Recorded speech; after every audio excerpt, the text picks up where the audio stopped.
that position where your name is mentioned after the 1 year as a DC? I'm going to be honest with you. I'm not going to try to dodge a question, but my whole focus is on Detroit. If I put any effort and energy into anything else, with this opportunity we have, I'll be cheating these men. So that's the only thing I'm concerned with right now. Yeah. Kind of figured you might say that. With Detroit, what is the challenge with that offense? With you have Gibbs, you have Jamison, you have St. Brown. What's the biggest challenge with that offense? They test your discipline. I think Ben does a really nice job of understanding coverages. He understands horizontal spacing as well as vertical spacing. He understands the responsibility of every player, and he's going to test the discipline of those players and of the coverage. And so you have to be where you're supposed to be, and let your eyes be true. And if you don't, he's going to take advantage of it. So that's what makes them. And then they have really good players. They have 9 and 26 have real speed. Okay. And so they're going to try to get matchups. They're going to try to do those things. And then you have, 14. He's just a great receiver, inside, outside, can do it all. So they're a good football team. Just your thoughts on Marshon's performance. Obviously, Mike Evans got some catches, but what did you think of the overall work? I felt that. I felt that it might be a little bit difficult for the standpoint that, he got one real day of fast practice, and we asked him to go out there, and same thing we asked him last time to go out against AJ and go out there against Mike. But that comes with the territory of being who he is, okay? And when you go out there and you fight on the outside lanes, you're going to win some, you're going to lose some, and I have full confidence that he's going to win, because he's getting the reps now every day, and he's going to knock all that rust off. So it wasn't the performance that any of us wanted, all right? But I have full confidence in the young man that he's going to get it done.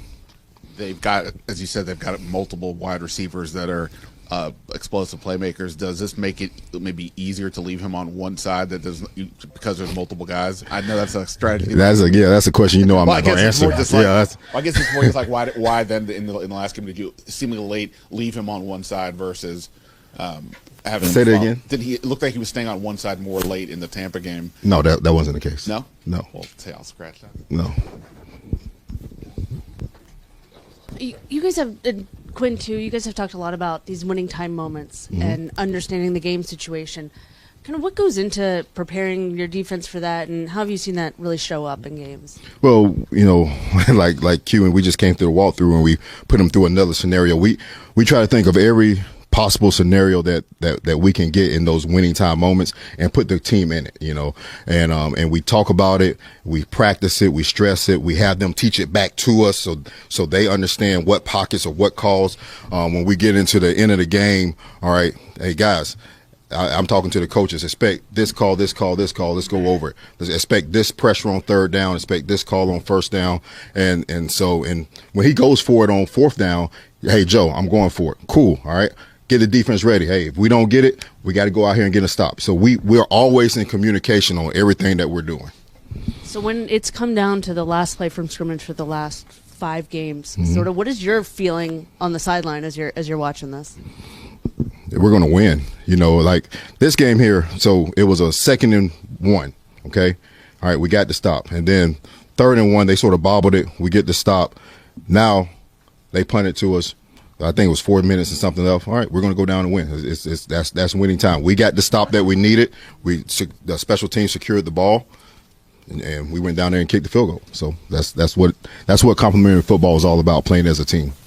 I think the first time you faced Goff was when you were the pass game coordinator in Green Bay. How have you seen him evolve since then, and what makes him effective at running this offense? Well, like I said, I think what makes him effective is the understanding from the play caller, from Ben, of how to test people's discipline. Goff is a talented man. He can throw from the pocket. He can throw deep inside and outside. He has all the tools, but their scheme and their eligibles makes them very difficult. And then he's a smart player. And what about their interior run game, particularly between the tackles? It seems like that's a big part of what they do. Well, they know how to move people, and they do a nice job of, they can gap scheme, they can do the mid bounce, they have different types of runs that they can run inside, and they just lean on you. They'll go 30+ runs on multiple games where they're just going to lean on you, and then they make you soft, because as soon as you start overplaying that, here comes the leak play, here comes this play, here comes the screen. So you just have to play discipline ball all the way through. Hey, good afternoon, Coach. How you doing? Doing good. How are you? Great. Can you talk about Quan Martin's role in helping you guys be successful preventing explosive passes? Quan? Yeah, I think we're top 10 in fewest explosive passes this year, and Quan has done a nice job of putting a cap on the defense, over the top, and he does a nice job of tackling out of the post. Okay, and so I've just been really pleased with him. He has a ton of ability. He's an ascending player. That's going to continue to get better, but he gives guys confidence that he's going to be in the middle of the field in our single high defenses. And then if he has to get to a half zone, or if we're playing our junkie cover twos, he does a really nice job. He's made like 3 clinic plays on our junkie twos where he's come out and got his hands on the ball. And then going back to these close finishes, it doesn't appear from talking to the guys, you guys are suffering from any emotional fatigue from those. Can you talk about kind of what about this group is allowing you guys to withstand those close finishes and not get kind of worn out emotionally? Well, it's the way that we live. All right. And I said that my very first press conference here, that the way we live is not for everybody. It's a very competitive environment in that building over there, everything that we do. And we compete every week, like yesterday was really Wednesday in our world. So it's competition Wednesday, everything is about competing. So when we get in those moments in the game, we're ready for it. And it's been from day one, from the time the men walked in, from day one, when DQ started talking about them, we talked about this is the type of environment that we're going to live in and get comfortable living in that environment. Coach, your head coach goes for it, right? You're the number 1 fourth down offense in the league. You're facing the number 2 fourth down offense in the league. Does that change the way you call a defense at all? What kind of pressure does that put on a defense, knowing most likely there's going to be an extra play? Yeah, sometimes depending on where you are on the field, third down becomes second down, because you stay in your second down type calls because, hey, they're going to go for it on fourth down. And so they're more apt to run the ball than most people would be on third down sometimes. So you have to get there. But, for us going forward, that's Cliff's job. I don't, if we don't get it, we'll go out there and stop them. But for, them going forward, that's the only mindset is that, hey, after we get the third down stop, I tell my guys, hey, don't run to the sideline. All right, let us tell you if you need to come to the sideline. I have another call ready to go. Joe, and as far as run defense, John Allen credited your coaching staff, you and your coaching staff, with kind of making adjustments at halftime. But is there something about kind of how opposing teams have been able to maybe run the ball better in the first half early on you guys, and kind of what's been the key to maybe slowing opposing runners down as games have gone on? I don't know necessarily, and I got to look at the numbers. That's one thing I haven't looked at the runs in the first and second half of explosives and half. But this game, I know we changed a couple techniques that I think really benefited us. We put the guys in some different positions that I think maximize their skill sets. When we get to the halftime, Coach Pags does a good job of adjusting in the runs, and Jason does a good job of adjusting in the pass. And so, and then we go back and look at the call sheet and try to go back and hit some calls that they haven't seen yet, and some fronts that they haven't seen yet. So that's what we do. Joe, you've probably been asked this over the course of the year, but what have you learned about Bobby Wagner from a acumen, mental capacity standpoint over the course of the season? Bobby, I've said it many times, he's a coach on the field. He's the ultimate leader. For him to be, the Bobby Wagner, he's a humble man. He listens. He takes coaching. He has one of the best linebacker coaches in the world in Ken Norton. So they have like a father-son type of relationship. But he takes the younger guys. He brings them. He's a mentor. I can tell him and talk to him within the game. And he could take, this watch is killing me. And he could take what I'm saying and communicate it really well to the players. So he's like a coach on the field. Yeah. Good afternoon, Coach. I know you're laser focused on Saturday night's game, but looking back in your first season as a defensive coordinator, where do you think that you have grown the most as a coach and as a play caller? That's a good question. I haven't really thought about it. As a coach, probably the big picture, thing of it, of not necessarily looking so much at the back end, but looking at the whole picture, the big picture element. And when I say big picture, the complementary aspect of it. Okay, how does the offense affect us? How does the special teams affect us defensively?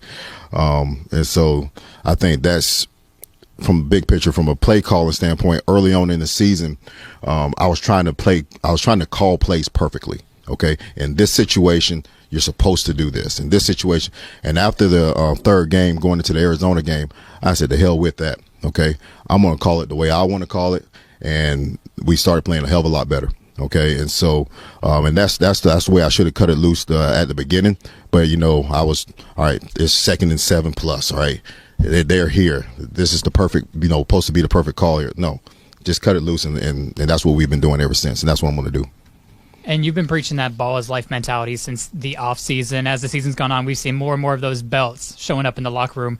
Where did the idea for those belts come from, and how important is it to have this kind of like tangible trophy for the players to embrace? I didn't know you didn't notice that. Yeah, I wish we would have gave out a whole lot more. I had planned to give out more. It's just these men are very prideful. Okay, and it might be something that's as simple as the ball is life.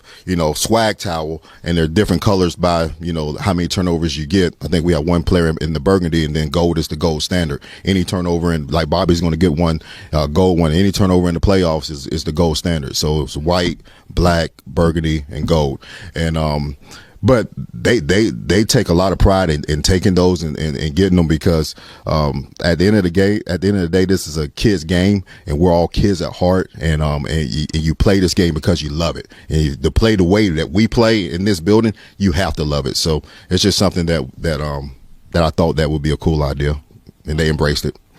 Yeah, Joe, to follow up on what Chick asked about, playing a team that goes for a lot on fourth down. Mm-hmm. You hear like offensive coaches talk a lot about how fourth down attempts will stress the defense, put pressure on our defense. Do you try to cultivate sort of an idea that that's an opportunity for your defense, that they should be excited when they stay on the field? It's just like another turnover. So that's how we see it. If we get a fourth down stop, when we get fourth down stops, it's a turnover. All right. There's no points that go on the board. Offense goes on the field. So we're excited about that pressure situation. We thrive in pressure. That's what we do in this building. So, it's just like, hey, you get that fourth down stop. There's a turnover. Offense comes on, and we're excited about it. Appreciate it, Coach. All right. Y'all have a great one now.